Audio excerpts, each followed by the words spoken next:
ya se venía con una idea preconcebida de que la cosa estaba mal, cuando realmente efectivamente regresas, la expectativa para el Mundial de Clubes era alta.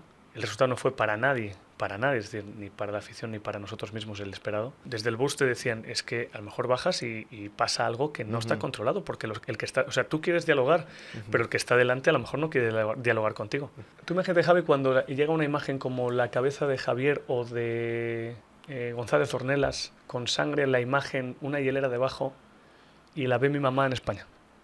Lo que se siente desde abajo cuando 60.000 almas en el BBVA empujan al club, al equipo, que lo han hecho la inmensa mayoría de veces, es indescriptible. Es el extra que te hace falta, ¿no? Amigos de Zona Rayada, qué gusto saludarles de nueva cuenta en el podcast más rayado de todas las redes sociales. Hemos tenido a diferentes personalidades, desde aficionados hasta directivos, jugadores, exjugadores. Y el día de hoy tengo el gusto de recibir aquí a Paul Lorente. Javi, ¿cómo estás? El gusto es mío, por supuesto. ¿Así pronuncia Paul Lorente? Perfectamente lo has pronunciado. Mi abuela, fíjate, andaluza de pro, nunca ha sabido decir Paul, dice Po. Ahí es el deje andaluz, pero lo has pronunciado perfectamente. Paul Lorente, yo pensé en algún momento que era Llorente. Lo cierto es que mucha gente lo nombra como tal. Entiendo que ninguno de los dos apellidos a lo mejor es común en México, pero incluso en España me pasa lo mismo. ¿Cómo es tu carrera? ¿Preparador físico? Yo la verdad te visualizaba más como auxiliar técnico de Javier Aguirre. Soy una persona que asiste a Javier y al resto del cuerpo técnico lo que requiere. Soy, o al menos tenía ficha federativa como tal en Rayados. Sin ir más lejos, ahora en Mallorca, por ejemplo, lo tenía de asistente técnico. Pero bueno, yo soy licenciado en Ciencias de la Actividad Física y del Deporte y además soy entrenador nacional nivel 3, que es la habilitación UEFA Pro en España. Entonces, estoy capacitado para ambas cosas y en función de lo que se me requiere, pues ahí trato de actuar. Paul, ya ahorita vamos a andar más, pero ahora que tocas este tema, los preparadores físicos, sí se les llama así, preparadores físicos, está bien dicho, cada vez tienen un rol más importante en el cuerpo técnico, ¿no? Yo veía que de repente corrías de atrás del arco cuando estaban calentando para hablar con Javier Aguirre, seguramente era para analizar un cambio porque veía que él te señalaba zonas del campo y tú le respondías. El preparador físico ya no nada más se dedica a un tema de su trabajo o de lo que dice el nombre de su cargo, ¿no? Ya ahora ya se involucra un poco más en las decisiones de los entrenadores, ¿no? Es que por eso te decía que al fin y al cabo yo creo que todos dentro del cuerpo técnico lo que buscamos es la optimización del rendimiento del futbolista, ¿no? Y dentro de ese rendimiento, una de las partes importantes, fíjate tú, es no solamente el desarrollo, sino también el proceso del descanso, ¿no? Entonces, entramos ya en una serie de temas multifactoriales o de procesos diversos en los que tienen que actuar distintos profesionales, ¿no?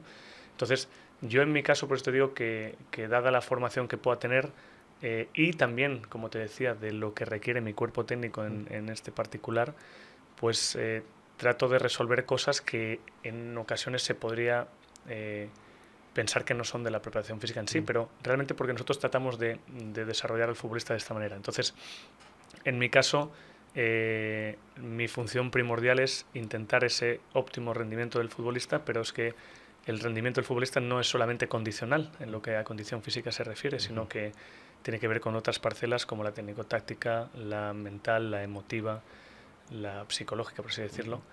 Y en eso pues intentamos, yo creo que todas las personas que estamos dentro de ese cuerpo técnico ayudando al entrenador, pues en las parcelas que dentro de sus capacidades tiene cada uno, ¿no? Para los preparadores físicos, este semestre, que es de julio a diciembre, ¿va a ser el más complicado en su trayectoria? Te pregunto porque arranca un torneo inmediatamente después de otro, después viene un parón por el Mundial y después de inmediato acabándose el Mundial, se reactivan todas las ligas. Hay que decir, y a lo mejor tampoco te contesté a lo anterior, que me decías que predominancia puede tener el preparador físico ahora mismo, es decir, al final yo creo que dentro de un equipo de fútbol hay actores principales y hay actores secundarios. Entonces, Es verdad que a lo mejor a veces no deberíamos retomar ese papel, o al menos yo, en mi caso, el de secundario, por supuesto, porque para mí los actores principales son dos, el señor entrenador y los señores futbolistas. Como tú dices, lo que se nos viene por delante es otro reto. Yo lo veo como reto. Es decir, sin ir más lejos, nos tocó también lamentablemente el de la pandemia en 2020, de encarar un momento en el que en España, de un día para otro, nos dicen, se van ustedes para casa. Y vuelven a lo mejor en 15 días. Y ya no eran 15 días, eran 3 semanas y un mes y otro mes. Y luego regresa y dicen, no, y tienen que terminar ustedes la liga. Después de 2 meses parados. Fue un reto. El que nos viene ahora es otro reto. Y es un reto que yo creo que por suerte o por desgracia, por bien o por mal, es hacia lo que se encamina el fútbol. Es decir, los organismos, los máximos organismos del fútbol están intentando explotar la gallina de los huevos de oro al máximo. Y nos encontramos un calendario cada vez más apretado, con una densidad competitiva más alta, por lo que, como te decía, dentro de esa optimización del rendimiento, a lo que prestamos muchas veces más atención es al descanso. Habrá que ver cómo afrontamos eso, pero va a ser un reto muy, muy bonito, por supuesto. Paul, ¿qué hacías antes de venir a Monterrey? Pues una buena pregunta y te voy a contestar de forma sincera. Además fue muy gracioso y no quería robarte mucho tiempo con ello, pero estaba estudiando en España porque terminamos la aventura de Leganés y mientras esperábamos en casa, pues al final uno piensa que cuando no tiene equipo de fútbol, el entrenador o el cuerpo técnico está parado, está de vacaciones, está descansando. Todo lo contrario, es cuando a lo mejor tienes más carga académica en mi caso, o ves más fútbol, o te preparas porque son distintas las posibilidades que se te abren y te llaman de un sitio y te dicen, pues a lo mejor te vas a este país del mundo y ponte a mirar, y a lo mejor te vas al otro que es radicalmente distinto, cultural, cultural físicamente en mi caso, ¿no? O sea, no tiene nada que ver. Pero casualidades de la vida, en ese momento me llaman de la Consejería de Educación del Estado, de la comunidad autónoma donde estaba en España, y me dicen, oye, que te toca ya en lista de profesor de educación física, de la lista que echaste, de la bolsa de trabajo que echaste. Digo, ¿cuándo carajo yo eché una bolsa de trabajo? Dicen 2015, 2016. Y le llamo a Javier, digo, ¿qué hago? Digo, esto es un mes y tal. Ah, pues vete, otra experiencia más. Entonces me hice profesor de educación física de niños de secundaria y fue un proceso divertido, pero realmente lo que uno hace mientras espera el siguiente destino, en este caso con Javier, pues es formarse, al menos en el mío, formarse y empezar a ver más fútbol para que cuando te toque aterrizar, que normalmente los aterrizajes son forzosos en muchos casos, como nos pasó en Monterrey, que fue prácticamente de un día para otro empezar la pretemporada, o en Mallorca, que fue un martes, oye, hay esta posibilidad a mediodía, y el jueves por la tarde ya estábamos en España entrenando. Pues que no te pille, o que te pille lo mejor preparado y con la mejor información posible. Cuando llegas a México, ¿qué referencia tenías de México deportiva y cultural? Pues mira, he tenido la suerte de que en los últimos años me he relacionado con mucho mexicano. Yo trabajé en el Club Deportivo Toledo, en España, en la segunda división B, que es lo que era la tercera división nacional anteriormente, y cuyos propietarios en la última época en la que yo estuve eran dos mexicanos, Jorge Berlanga y Gonzalo del Val. A raíz de eso, mi relación con ellos de forma profesional y personal pues se va estrechando y empiezan a venir ciertos jugadores mexicanos, entre ellos, por ejemplo, Israel Castro o el propio Charles Rodríguez. Conozco a Lucho Pérez, sin más lejos. Y de repente, pues por medio de esa vía y por otra, me llega la llamada de Javier Aguirre para ir a Egipto. Me empecé a relacionar con Javier, también con gente mexicana en Egipto. Y la verdad es que todo lo que conozco de Egipto, de México, perdón, es fantástico. Yo estuve en México ya en el 2009 en un viaje final de carrera, pero fue la parte cultural y divertida de Cancún, de la Riviera Maya, ¿no? Entonces me quedó la espina de decir, este país lo tengo que conocer porque tiene una pinta excepcional y sus gentes son maravillosas, ¿no? Y eso es lo que manejaba hasta el momento de aterrizar en Monterrey. Fuera de lo deportivo, ¿cumplió tus expectativas vivir en Monterrey, vivir en México? Pues yo me reitero en lo mismo, es decir, ahora tengo la fortuna de que la oportunidad se nos ha dado en España, cerca de la familia, en primera división, con un club como el Mallorca, que para mí es algo fantástico. Yo no tenía interés alguno de irme de Monterrey, estaba muy a gusto aquí, tanto en la institución como en la ciudad, como en el país, que me han quedado muchos recovecos aún por recorrer, y que ojalá en el futuro pues se pueda pueda retomar eso, ¿no? Pero la verdad es que nos preguntaban antes y ¿qué? Y digo, pues la verdad es que encantados en México en general, en Monterrey en particular. Aunque no tengamos agua. Eso es un pedo tremendo, ¿eh? Pero es una pena. Ayer mismo pues íbamos por Garza Sada y 30 metros delante de nosotros se interrumpe, digo, carajo, hasta el último día accidente de tráfico. Que lamentablemente en Nuevo León, o al menos en Monterrey en particular, hay muchísimo accidente de tráfico. Y de repente los carros empiezan a dar la vuelta y digo, uy, esto es más raro de lo habitual, ¿no? Y manifestación por los cortes de agua. Es que al final el ser humano, cuando lo llevas a extremos, tiene que saltar por algún lado, ¿no? Entonces, ojalá se remedie pronto. Y en la pirámide lo más importante siempre para una persona va a ser tener agua.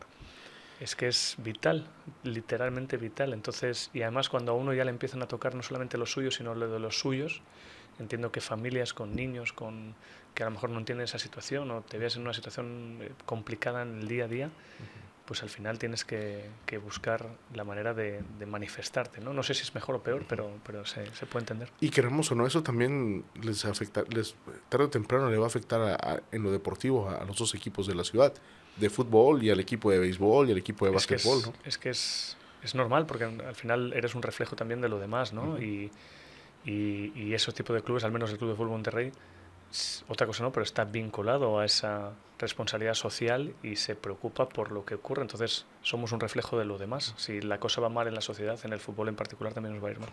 Por cuando llegas a Monterrey y ves el estadio de Rayados y luego ves las instalaciones del campo de entrenamiento, ¿qué pensaste?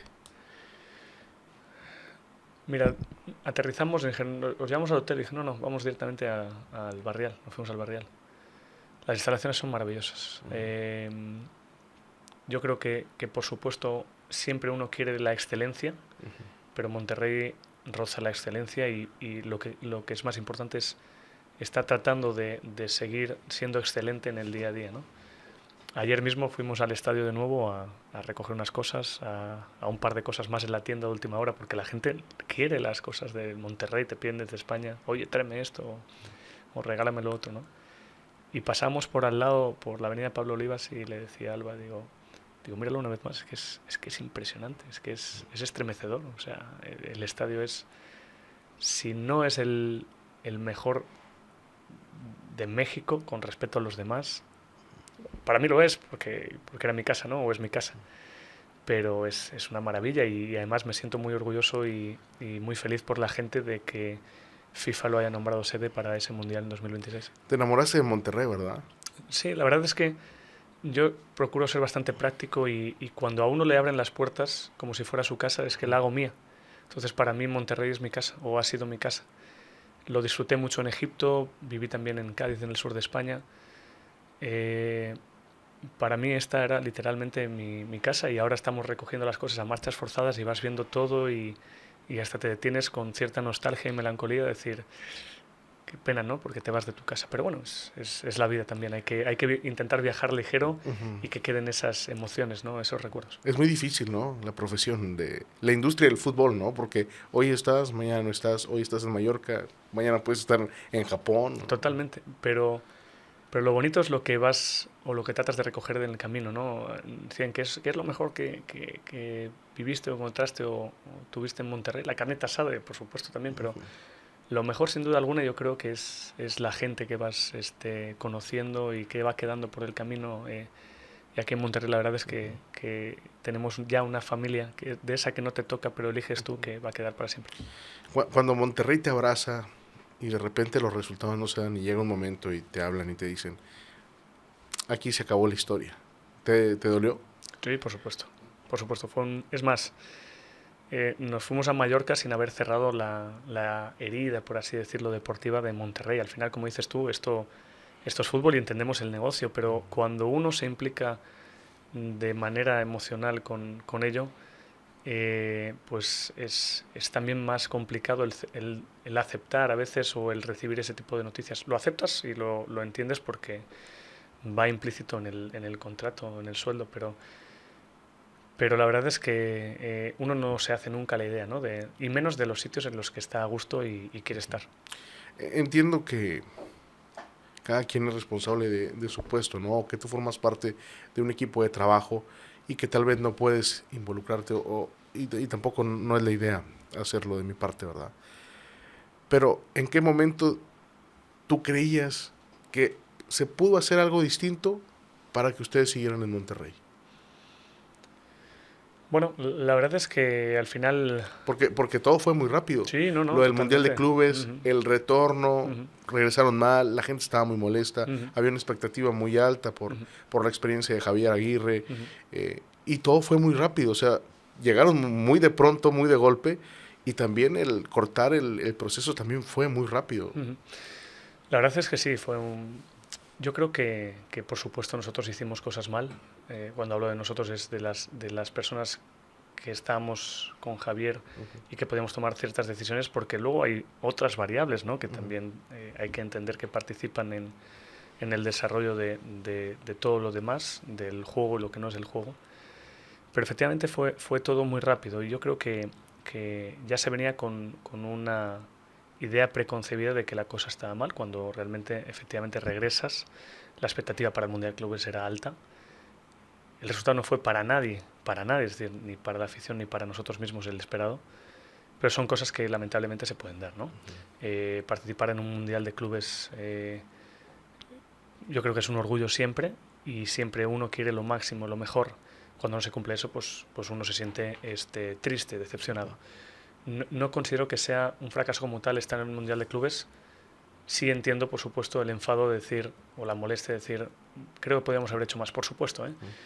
Y uno lo repasa muchas veces y piensa en ese partido contra Al Ahly, y yo creo que ellos hicieron un gran partido y nosotros pues no acertamos lo que teníamos que acertar. Aparte de ahí, pues regresas ya con ese malestar.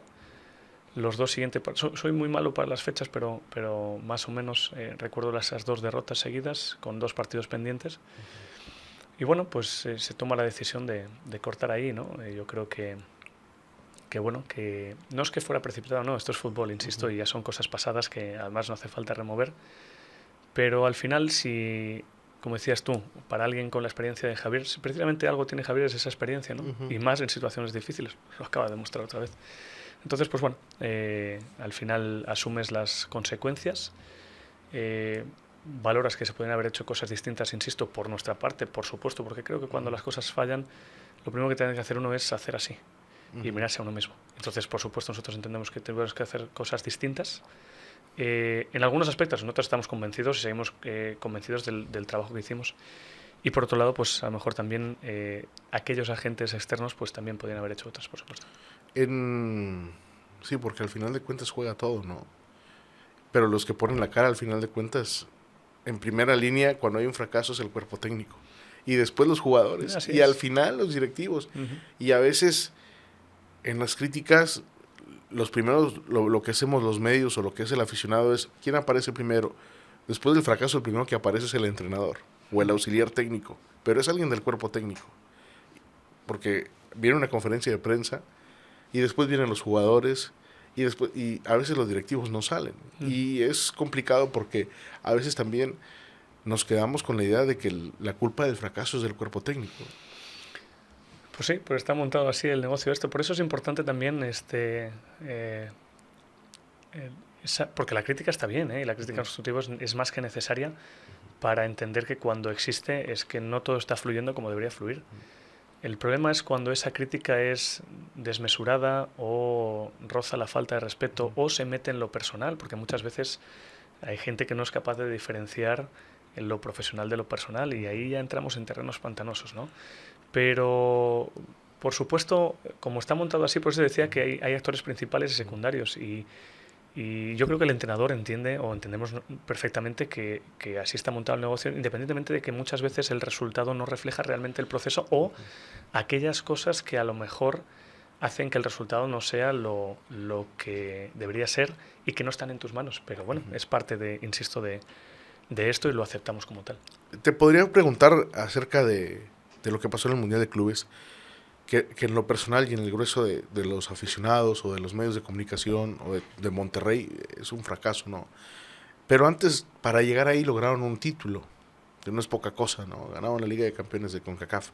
Cuando ganan la CONCA Champions, que tú ya estás enamorado de Monterrey, dijiste o pensaste, de aquí ya nadie nos para. Porque le ganaron a Cruz Azul. ¿Y de qué manera? Y le ganaban, sí, sí, aquí y en el Azteca. Y luego le ganas al América, que el América es el equipo más importante del fútbol mexicano. Al menos el más laureado. Yo creo Ujú. que sí, también, efectivamente, por historia. A ver, el proceso iba bien, la verdad, pero es complicado y efectivamente yo estaba enamorado de Monterrey, volviendo a eso antes de ese resultado, porque al final es que ganar es muy difícil. Es que al final todos queremos ganar, ¿eh? Ujú. Todos queremos ganar. Gana uno. Y lo cierto es que Club de Fútbol Monterrey ya se ha metido yo creo en los últimos 15 años, o ha asumido la necesidad Ujú. de ser un equipo campeón, de querer ganar, y eso está fenomenal. Porque al igual que otros clubes, como dices tú, como a lo mejor América o Chivas, por mayor tradición en cuanto a resultados, Ujú. ya tienen eso metido, al Club de Fútbol Monterrey se le ha inculcado eso ya en su ADN en los últimos años y está muy bien. Pero hay que recordar eso, es decir, yo creo que hay que darle mucho valor también a los momentos en los que se gana, sobre todo cuando no ha existido esa tradición. Y por supuesto un club que ya quiere ganar siempre, pues a veces lo da por sentado, que es, no, hombre, una CONCACAF Champions más era lo mínimo. A ver, es muy difícil ganar, y más contra esos rivales. Veníamos del mejor Cruz Azul campeón de los últimos no sé cuántos años, el América estaba siendo supercampeón, si no recuerdo mal, de ese torneo. Tuvo la oportunidad del minuto 100, punto, en ese partido. Y eso te refuerza para lo siguiente. Por eso las expectativas quizá en el Mundial de Clubes eran tan altas, porque además yo creo que en ciertos momentos de los distintos torneos se hizo un fútbol como nosotros queríamos, y al final claro que te ilusionas con más, y por eso las expectativas son altas en el Mundial de Clubes, efectivamente. Por momentos Monterrey empezó a jugar muy bien, ¿no? Cuando ligaron victorias, no recuerdo si fue, bueno, fue el segundo torneo de Javier Aguirre, parecía que el equipo iba, bueno, en algún momento de la temporada se le consideró candidato al título. Es que al final tienes buenos elementos, tienes tiempo para trabajar, que eso es importante. Y en estas temporadas, cuando uno ve la carga de partidos de los jugadores, había un momento en el torneo anterior en el que algunos jugadores habían jugado más con su selección a mitad de curso que con nosotros. Eso es complicado, ¿no? Pero cuando todo eso fluye y el resultado acompaña, el estado emocional se eleva, el futbolista, pues yo creo que tiene un plus más, ¿no? Y efectivamente encadenas varias victorias seguidas. Creo que se nos corta en esa racha antes de una fecha FIFA en Juárez. Pero es que es normal porque tienes una buena plantilla e insisto, los objetivos son esos, ganar. O sea, nosotros no rehuimos que efectivamente queríamos más en cuanto a resultados. Pero pues lamentablemente no nos alcanzó, ¿no? Paul, seguramente cuando armas un equipo, digo tú que también eres entrenador, y empiezas a ver las figuras, ¿no? Y empiezas a armar el cuadro con papel y pluma o con los aleros, y empiezas a ver nombres de lo que puedes decir, y dices, oye, si pongo 10 seleccionados no pasa nada. Yo no podría pensar lo mismo, y seguramente el aficionado a Rayados piensa lo mismo. Pero qué tan complicado es cuando en tu equipo tienes 6 o 7 jugadores seleccionados que por consecuencia son titulares base del equipo, ¿no? Pues es un bendito problema. Pero es un problema con el que uno siempre querría lidiar. Al final, tener ese tipo de elementos que te permiten quebrarte la cabeza de tal modo porque entiendes que cuando estás... Primero, que siempre es injusto. Lamentablemente, FIFA dice que pueden jugar 11 y 11 tienen que ser. Yo pediría que jueguen más, pero no nos dejan. A partir de ahí, pues, al final nosotros lo que nos basamos... Por eso digo que en muchas cosas estábamos convencidos de ese proceso, ¿eh? Otras, insisto, en que a lo mejor no fue como debería y es el foco de replantear y cambiar. Pero nosotros creemos mucho en el rendimiento. Y al final tomamos las decisiones, Javier tomó las decisiones, yo creo que muy conscientemente de lo que cada uno le estaba dando, tanto en lo deportivo en cuanto al juego, como en los entrenamientos y en esa parcela que a veces el aficionado es la que no ve, ¿no? Y uno se puede preguntar, este no pone a tal o al otro, ¿qué pinche? Es que son muchas más cosas las que influyen en la toma de decisiones para que un futbolista empiece en el 11, que a lo mejor estás esperando o buscas otra cosa con el que no empieza o con el que empieza mismamente, ¿no? Pero es un problema que ya lo querríamos en todos los equipos, por supuesto. Bueno, me respondiste como entrenador. Ajá. Como preparador físico, cuando tienes un mundial de clubes y que tienes 2 días antes del mundial de clubes 6 o 7 jugadores que tienen que estar en otra parte del mundo y tú en otra, porque tú estás en una parte del mundo y el resto de los jugadores ni siquiera estaban reunidos, todos en una. Uno estaba en Costa Rica, uno estaba en Estados Unidos, otro aquí, otro allá, en Sudamérica. Cuando viene el plan, cuando ganan el mundial de clubes, la felicidad total, pero cuando viene la preparación y te das cuenta de las fechas y de que ibas a tener 7 jugadores fuera del equipo, ¿qué pensaste? Pero ya es que no solo eso, es que arma el viaje. Uh-huh. Ya el viaje para intentar que la escala sea aquí y que duermas un poquito, que vayas directo, que hagas escala en Miami en vez de en Reykjavik, que los seleccionados que están por allá por el mundo queden en un punto en particular o que hagan escala en Sao Paulo. O sea, fue un reto, como te decía antes. ¿Te involucraste tú en eso para que fuera...? No, al final esas cosas te tienes que involucrar porque lo que buscas es poner encima de la mesa. Al final uno también se tiene que adaptar a las posibilidades porque todos hacemos la carta en España a los Reyes Magos, aquí a lo mejor más a Santa Claus, pero uno parte de lo ideal, ¿no? Es decir, hombre, yo quiero esto, pero yo personalmente la forma de entender mi trabajo y la vida es que entiendo que a veces esas cosas no se pueden dar, se escapan. Es decir, por mucho que seas el Club de Fútbol Monterrey, que te respalde una gran empresa, que te ponga facilidades, a veces esas cosas no se pueden dar. Pues a partir de ahí hay que adaptarse. Y dentro de adaptarse hay que ir bajando el escalón de las peticiones a Santa Claus, ¿no? Por supuesto tienes que involucrar necesariamente y viajas antes. Y en eso es verdad que el Club de Fútbol Monterrey siempre yo creo que nos puso encima de la mesa las mejores opciones dentro de los ideales que uno quiere, ¿no?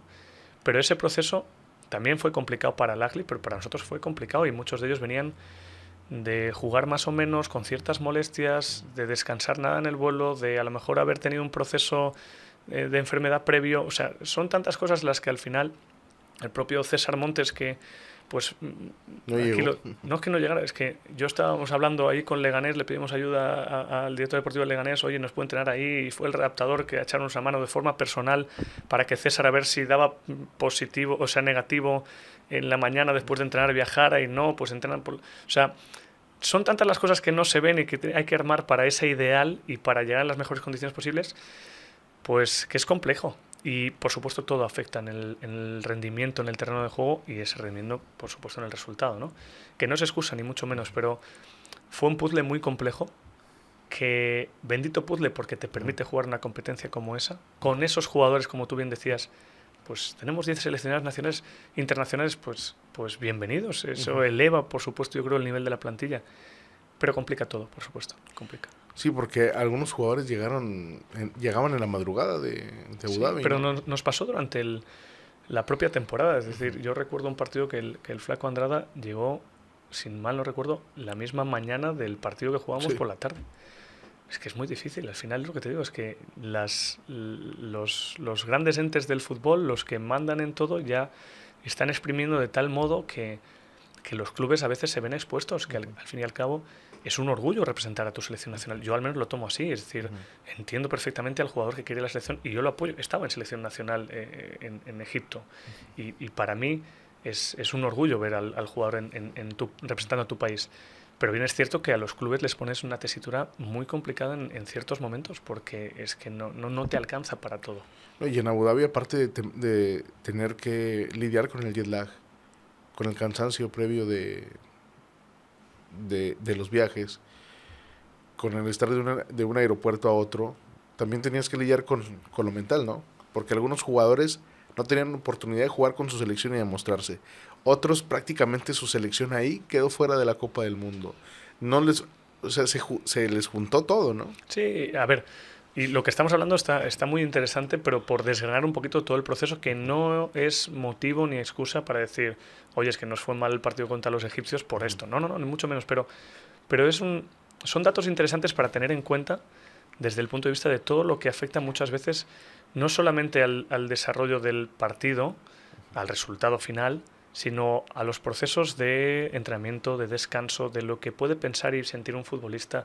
Es que efectivamente son muchas cosas. Al final, yo ahora mismo estaba pendiente estos días de los resultados de la selección de Ghana porque tienes un jugador ahí, de qué tal le ha ido a Eslovaquia porque tienes a otro allí, de cuánto ha jugado este porque a lo mejor las vacaciones en la pretemporada pues las tiene que iniciar uno más tarde porque al final son muchas cosas, ¿no? Y lo que pasa es que el foco de atención es la arena del circo romano, los 90 minutos que están ahí los gladiadores, y lo demás no importa, ¿no? Porque al final es que la pelotita entre y que metas uno más que los demás.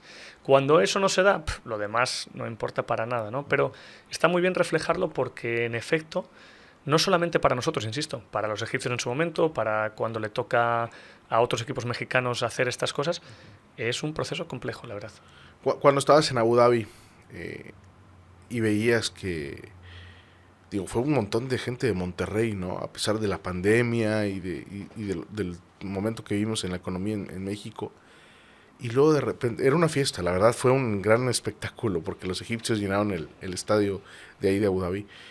Y conforme avanzaban los minutos y veías el partido, porque fue un mal partido de Rayados, ¿qué pensabas? Porque era el reto más grande que les había tocado a ustedes después de la Conca Champions. Sin duda alguna, no. Y a mí personalmente a nivel de clubes es el más grande que he tenido en mi vida. Entonces, por eso digo que nadie dude que todo el empeño que pusimos fuera para lograr el mejor resultado posible. Uno que piensa, a ver, yo conozco bien la afición egipcia de Al Ahly en particular. Al Ahly es el club más grande de África, el más laureado de África a nivel internacional. Entonces conozco bien esa afición, el fútbol en Egipto. Se me asemeja mucho Egipto y México en algunas de las cosas, ¿no? Se sigue con un fervor tremendo, pero es que el de México en general, el de Monterrey Rayados en particular, no se queda atrás, ni mucho menos. Entonces, valoras mucho el esfuerzo que hace la gente en una situación, no solo para la gente del Monterrey o de Monterrey en particular, sino en el mundo ahora mismo la situación es muy jodida, hablando mal y claro. Entonces, por supuesto que uno, además de la motivación que tiene como profesional de vivir una competencia como esa, quiere hacerlo igual o mejor por la gente que se ha desplazado, que está ahí, a la que sientes que a lo mejor ese es uno de los momentos más felices, o puede ser de los más felices de su vida, y quieres dar algo más, ¿no? Para intentar ya no solo ganar, sino el que se sienta orgulloso de su equipo, ¿no? De sus jugadores. Lamentablemente a veces no se alcanza, ¿no? Y por eso entiendes la decepción hasta cierto punto, porque reitero que al final el proceso siempre es complicado y ganar es lo que todos queremos, pero a veces no se puede dar, ¿no? Pero por supuesto se entienden las expectativas y se valora mucho el esfuerzo de la gente por estar en una competencia allí, o como va a hacer México, estoy seguro, la población mexicana en general, para el próximo Mundial en Qatar, ¿no? Que estoy seguro que a pesar de lo que envuelve, que hay mucho ruido siempre, se genera mucho ruido alrededor del fútbol mexicano, la prensa, las aficiones, pero al final la gente va a estar con su país, con México, va a viajar y va a vivir esa competencia con mucha ilusión. ¿Es complicado trabajar en un club mexicano? Porque a lo mejor por la crítica de la afición, por la crítica de los medios. A ver, para mí debe ser muy complicado trabajar en una mina y levantarte a las 4 de la mañana a picar piedra. Si las condiciones de la mina pues mejoran, pues debe ser más sencillo, pero sigue siendo duro. Cuando uno llega a un club de fútbol de la Liga MX, como la Liga MX está asentada ya, que es una liga para mí, debe ser, entiendo que si top 3 de las americanas en general, llegas además a un transatlántico como Club de Fútbol Monterrey, todos son más ventajas que inconvenientes. Por supuesto, la presión de fuera, de la prensa, de la afición, es alta, pero es que lo que se espera de ti es alto. Entonces, uno siempre prefiere estar en la Liga Española, en un club como el Mallorca o aquí, antes que estar picando piedra, ¿no? Entonces, a mí dame siempre retos como este que me estimulan mucho y me facilitan también las condiciones de trabajo. Es decir, al final yo tengo compañeros que lamentablemente no tienen la facilidad o la suerte de vivir experiencias laborales así, y hablas del día a día y claro, estás años luz, y yo he vivido eso porque he estado en esas categorías hace años. Pero la presión añadida no creo que dificulte más el proceso y yo al menos soy de valorar el vaso más medio lleno, ¿no? Y no porque esté solamente medio lleno de agua, sino porque la otra parte es el oxígeno. Hablábamos antes de lo vital, ¿no? Pues si sumas el agua con el oxígeno, eso ya me da para vivir o para ir tirando. Más la carnita asada, entonces ya lo... Cuando pasa esto en Abu Dhabi, pierden, había mucha molestia. Y luego al siguiente día vas al entrenamiento con el peso de la derrota, del fracaso, y por llamarlo así. Y luego llegan aficionados y tratan de detener el autobús. ¿Qué pasó por tu cabeza? Tú ibas justo adelante, ¿no? Sí, yo creo que sí. A ver, es lo que hablamos, por ejemplo, de la manifestación ayer en Garzasada. Entiende que uno se manifiesta, la gente, ¿no? Por lo motivo que sea, pero a veces quizá las formas no son... No digo que no fueran ni las de ayer de Garzasada ni las del autobús en particular, pero... bueno, pues lamentablemente no creo que fuera lo mejor para que nos expresáramos todos como queríamos, ¿no? Es decir, la afición para poder expresarse de una manera, nosotros a lo mejor para dar explicaciones de otra, ¿no? Que al final cuando uno pierde es complicado dar explicaciones y calmar también los ánimos porque cualquier cosa te suena a excusa o a pretexto, ¿no? A uno no le gustan nunca esas escenas, pero pues bueno, insisto en que pues muchas veces vemos ese tipo de imágenes y ojalá pues se modifiquen, se cambien, se varíen. Ayer leía, por ejemplo, en prensa el malestar de aficionados, en este caso del Atlético de Madrid, porque la camiseta no había sido como... Pues bueno, ahora parece que el club ha creado como un foro para al menos escucharla, que no sé que serán más o menos transparentes, le harán más o menos caso en el futuro, pero a lo que voy es que siempre hay vías, siempre que no se utilice la violencia o se maltrate de forma incluso verbal a terceros, el manifestarse es bueno, ¿no? Y entendías en ese momento pues un poquito la crispación porque no se dio lo que uno esperaba, está claro. Tú te hubieras bajado, ¿no? Si hubiera dependido de ti. Pero no, te lo pregunto. No, o sea, porque yo también, o sea, mi talante a lo mejor es el de intentar el diálogo, ¿no? Pero también es verdad que desde el bus te decían, es que a lo mejor bajas y pasa algo que no está controlado, porque el que está, o sea, tú quieres dialogar, pero el que está delante a lo mejor no quiere dialogar contigo.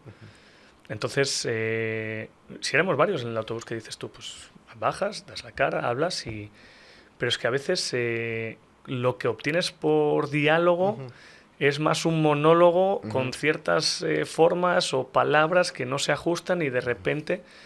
Por eso, en muchas ocasiones, los que toman esas decisiones, sea en ese caso el que estaba mandando en el autobús o cuando ocurren ciertas cosas, la policía te dice, no, mejor prevenir, ¿no? Y a veces se evitan ese tipo de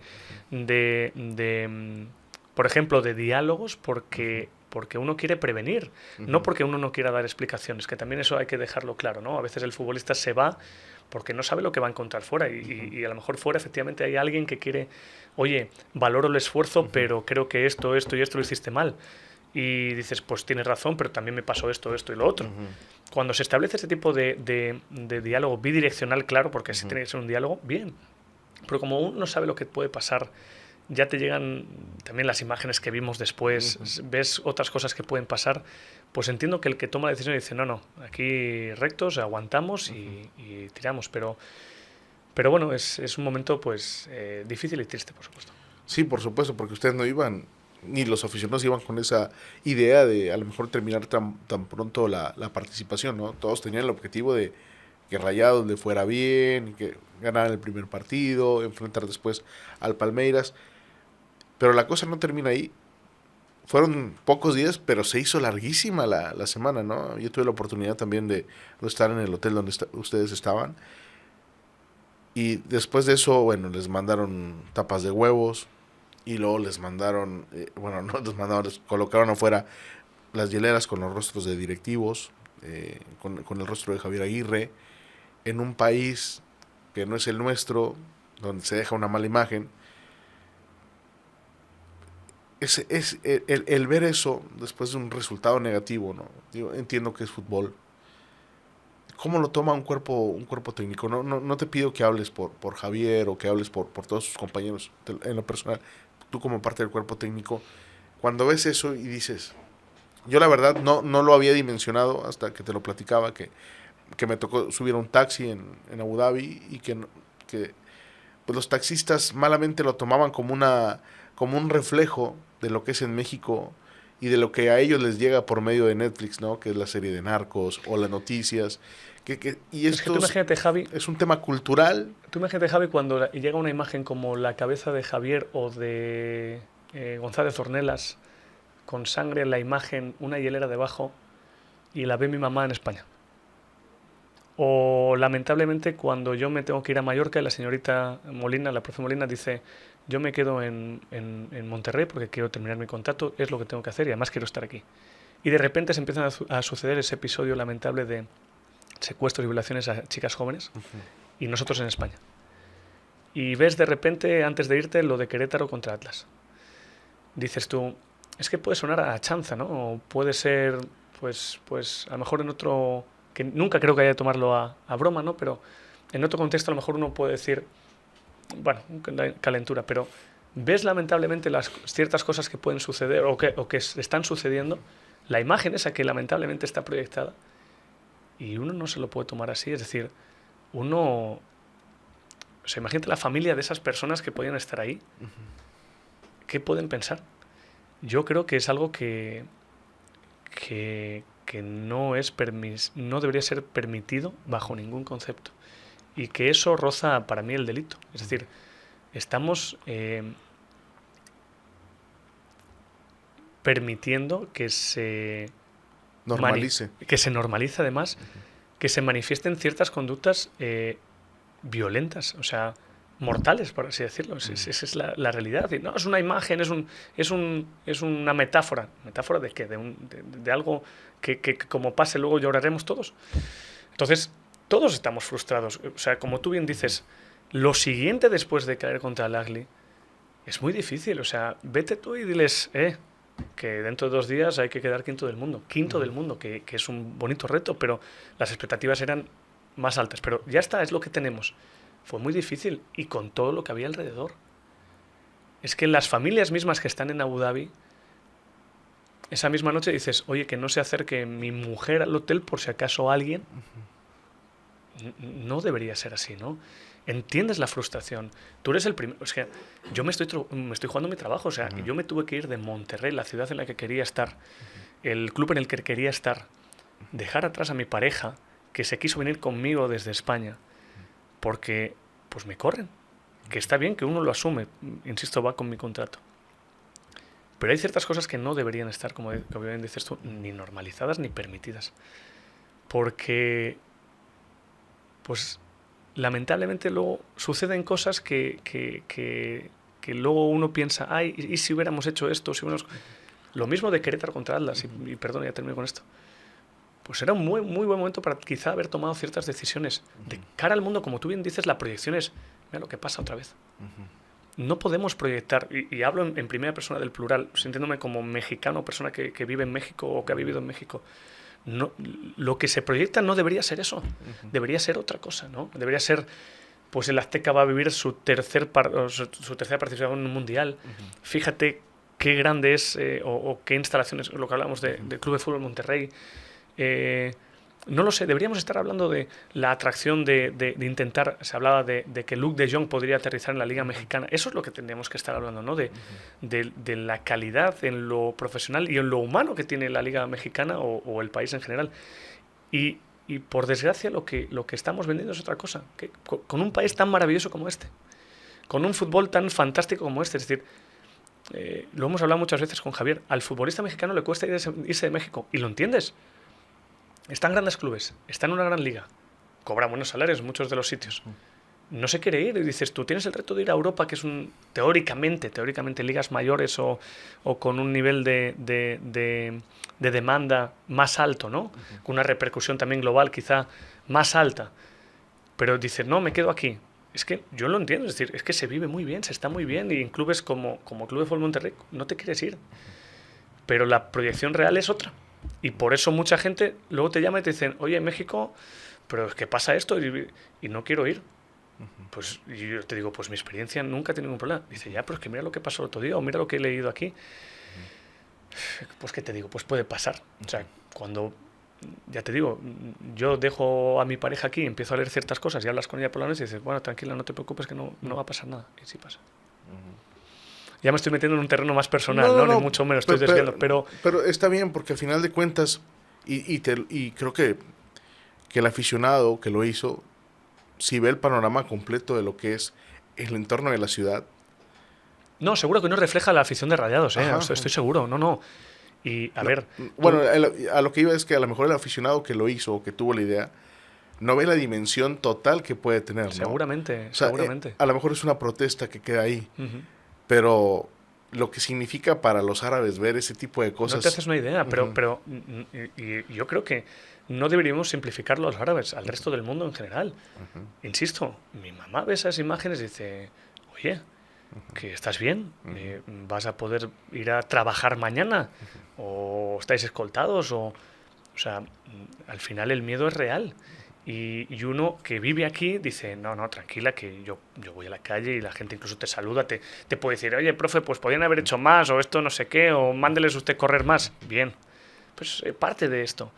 Pero cuando ya rozas otras cosas, cuando sabes que lamentablemente ocurren a diario, yo creo que eso no deberíamos permitirlo, pero no para que no lo vea el mundo árabe, sino nadie, ni en el propio México. Es decir, no. También les había pasado a ustedes el caso de Hugo González, ¿no? Algo similar.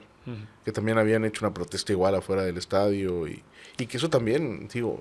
Es que entendemos perfectamente el desempeño que puede haber tenido Hugo antes o durante con nosotros, que pues Javier le intentó dar desde el principio cariño y galones para que él se sintiera arropado, porque al final al futbolista le hace falta eso. E insisto, uno quiere hacer el mejor cesto posible y tiene estos mimbres, entonces con esto tienes que tirar, ¿no? Por eso se toman determinadas decisiones a veces. El hijo de Hugo no puede ir al estadio, no puede ir a ver a su papá trabajar porque pues imagínate lo que tiene que escuchar o lo que tiene que ver o lo que incluso le pueden voltear a decir. Imagínate que tu papá es policía o maestro y no te puedes meter el lujo de hablar de él o de comentar dónde trabaja o ir a verle al trabajo porque es que, no sé. Y no quita que todos entendemos que nuestro rendimiento a veces no es el esperado, pero para eso trabajamos todos los días para mejorar. Y si no se da, pues a uno le cortan y se va. Pero desde el punto de vista, insisto, profesional. Cuando ya tocamos lo otro... Creo que nos estamos equivocando. Yo no me atrevería a ir nunca a la pescadería a decirle, es que pinche su madre cómo corta usted el salmón, que no... Yo entiendo que son negocios distintos y uno puede decir, es que para eso cobran ustedes la plata o cobran ellos la plata, que no sé... Sí. Pero yo, por ejemplo, soy de los que cuando va al estadio, ¿qué le demandas a un aficionado? Yo, a mí ayúdame, porque el aficionado, si el aficionado supiera lo que siente... Mira, se me pone carne de gallina. Lo que se siente desde abajo cuando 60.000 almas en el BBVA empujan al club, al equipo, que lo han hecho la inmensa mayoría de veces, hasta el minuto 91, lo que genera eso es indescriptible, es el extra que te hace falta, ¿no? Entonces, yo soy de la opinión de, a mí, intenta ayudarme, porque es tu club y quieres lo mejor para tu club hasta el 97 que pite el árbitro, y a partir de ahí, pues dime lo que quieras, desde ese respeto, que es lo que me gustaría, pero entiendo que a veces se pierden las formas, es fútbol. O hemos normalizado que sea así el fútbol, ¿no? Que yo creo que también habría que darle una vuelta. Pero se nota mucho ese aliento, claro que se nota. Entonces, la gente también... Yo sé que es difícil desde aquí y suena de nuevo a pretexto, pero que no dude nadie que has nombrado a uno en particular, pero que todos los que estamos ahí damos lo mejor de nosotros siempre. Siempre hay díscolos o siempre hay... algunas actitudes que son reprobables y lo hacemos los que estamos detrás luego, o sea, llegamos al día siguiente y oye, primera y última, o al menos nosotros, primera y última si no te largas, porque esto no va con nosotros. O sea, lo más importante que Javier mostraba a los demás o que sentía que debía transmitir era el defender, el honrar este escudo, el del Club de Fútbol Monterrey. Y yo creo que siempre lo intentas hacer, a veces se te da mejor, a veces se te da peor, pero es importante también transmitir eso por el que tú nombrabas o por el resto de futbolistas que puedan tener casos similares, ¿no? Paul, te tocó muy complicado el entorno de Monterrey. No. Por el tema de las protestas, porque al equipo a lo mejor no fue bien, porque la era de Javier Aguirre no terminó en el puerto que todos querían, tanto ustedes como los aficionados y los directivos. Pero vuelvo al inicio de la entrevista. A pesar de todo eso, digo que no es poca cosa que veas a tu jefe, la imagen de tu jefe en una hielera, que es en otra parte del Pero mundo. es que ya no es mi jefe, es que además tengo una relación personal con él, es que le quiero como persona, es que es lo que considero mi amigo, es decir, no, claro. ¿Cómo a pesar de todo eso te terminas enamorando de un club y de una ciudad? Digo, no sé, a lo mejor en lo personal si yo veo eso, yo a lo mejor de Abu Dhabi, yo diría como extranjero, ¿no? Y ya no vuelvo a ese país. Y en cambio tú regresas, te vas, regresas y piensas en algún momento quedarte aquí en Monterrey. Bueno, esto se lo dije a mi mamá no hace mucho, pero yo entre medias de Mallorca y este regreso también volví. Volví entre medias para ver a la señorita y estar un par de días acá, que nos dio, pues teníamos fecha FIFA y pudimos...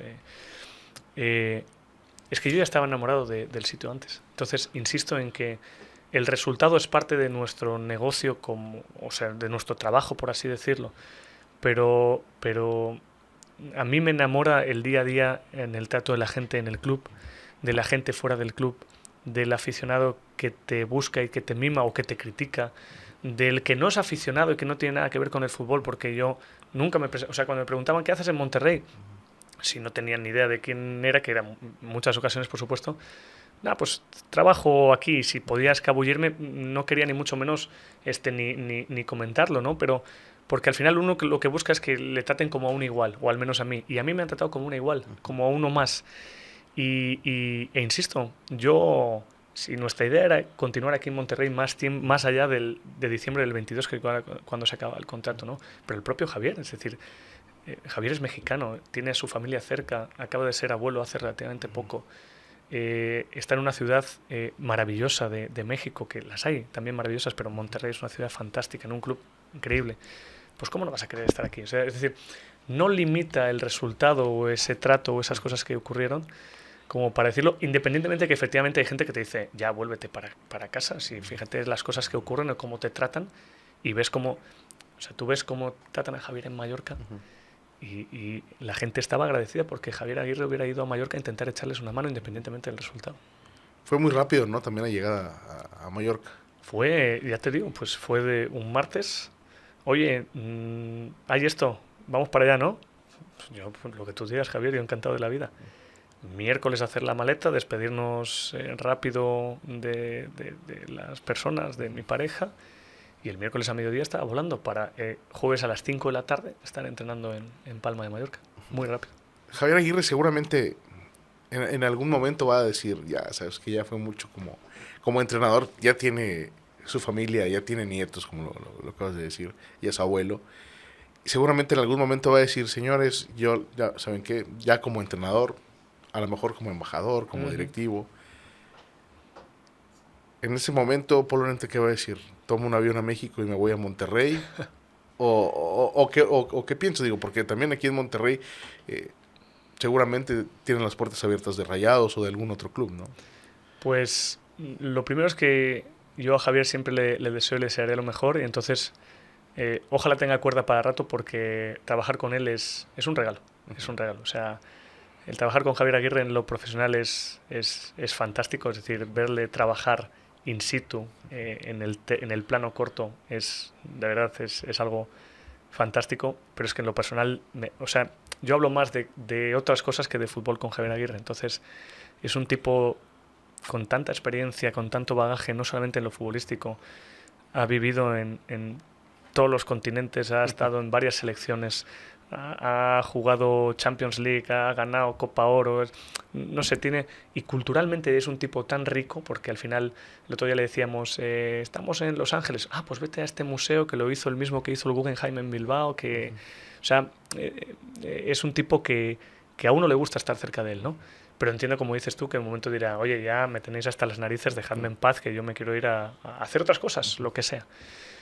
Pues no lo sé, no sé lo que vendrá, pero estoy seguro que serán retos apasionantes y pues si fuera en Monterrey, insisto, para mí esta es mi casa y sería algo fantástico. ¿Qué es lo que te llevas de Monterrey, además de tu pareja? ¿Qué es lo que Pero es decisión suya, eso que quede muy claro, porque he recibido también ciertas amenazas, esas un poquito más de chanza, pero al final también lo teníamos claro. Es decir, si crees que es lo mejor para ti como profesional y como persona, quedarte, pues habrá que lidiar con ello o ver qué hacemos, ¿no? Era otra posibilidad, ¿no? El valorar, hacerlo al revés. Pero bueno, en fin. Me preguntabas, perdóname que me despisté. ¿Qué es lo que te llevas de Monterrey? Pues me llevo sobre todo a la gente. Me llevo esa, como te decía, esa familia que uno no le toca pero elige. Me llevo mucho cariño. Hoy por la mañana queríamos subir al Cerro de la Silla, pero la verdad es que no nos levantamos a tiempo, entonces nos va a quedar pendiente. Y la verdad es que me llevo momentos fantásticos. Y fíjate que muchos de ellos no tienen ni que ver con el fútbol. Te puedo decir la Conca Champions, levantar y ver eso. El que mi pareja también tuviera la fortuna de ser campeona de Liga MX femenil. Eso me lo llevo, por supuesto, pero está por encima de todo aquellas personas, aquellos momentos con esas personas que hemos vivido aquí y que esos ya se van a quedar para siempre. Es especial México, ¿no? Es que México es un país con un potencial tan grande. Las personas que nos han venido a visitar, por ejemplo, la familia de Alba vino aquí, estuvo prácticamente un mes, no se quería ni ir de lo a gusto y de lo bien que lo trató la gente. Vinieron hace poco también unas amigas de Alba y vieron también cómo trataban la gente tanto a Alba como a ellas. México tiene un potencial como país, su gente, su cultura, todo. Es un país que yo creo que si somos capaces entre todos de erradicar ciertas cosas, ojalá, es un país con un potencial imparable. Sí, digo. Ojalá. Qué bueno que nos ven así, ¿verdad? Es que al final no es solamente lo que uno ve y se proyecta en Netflix, hay que vivirlo, ¿no? Y después de vivirlo, al menos aquí, no conozco mucho otras zonas, pero yo al menos salgo enamorado de ello, ¿no? Paul, muchas gracias por estar con nosotros, gracias por haber venido a Monterrey, por quedarte con esa imagen, ¿no? A pesar de todo lo que nos toca vivir en este contexto social, desde la falta de agua, la inseguridad. Qué padre que te llevas de México y de nuestra ciudad una imagen distinta a la que seguramente cualquier otro tipo extranjero podría llevarse, ¿no? Te tocó tener aquí la presión en la nuca, ¿no? Dormir con ella. Y que te lleves una imagen y una sonrisa de nuestra ciudad, bueno, pues es muy agradable para todos nosotros, ¿no? Lamentablemente los resultados en lo deportivo no se dieron, pero creo que vale más que te lleves, a pesar de las críticas, del contexto político, de la falta de agua, de lo que pasa con las chicas en nuestro estado, te lleves esa imagen, te lo agradecemos, la verdad. Te lo agradezco a ti y se lo agradezco mucho a la gente, porque al final lo que queda es eso, ¿no? Quedamos las personas y ojalá pues la gente se lleve también ese recuerdo de la gente que trabajamos en el Club de Fútbol Monterrey y de mi persona en particular, ¿no? Así Paul, que nada, gracias a ti, Javi. Gracias, cuando quieras venir a Monterrey eres bienvenido. Muchas gracias. Amigos de Zona Rayada, esto fue el podcast de Zona Rayada, hoy con un invitado especial. Los esperamos en la próxima edición.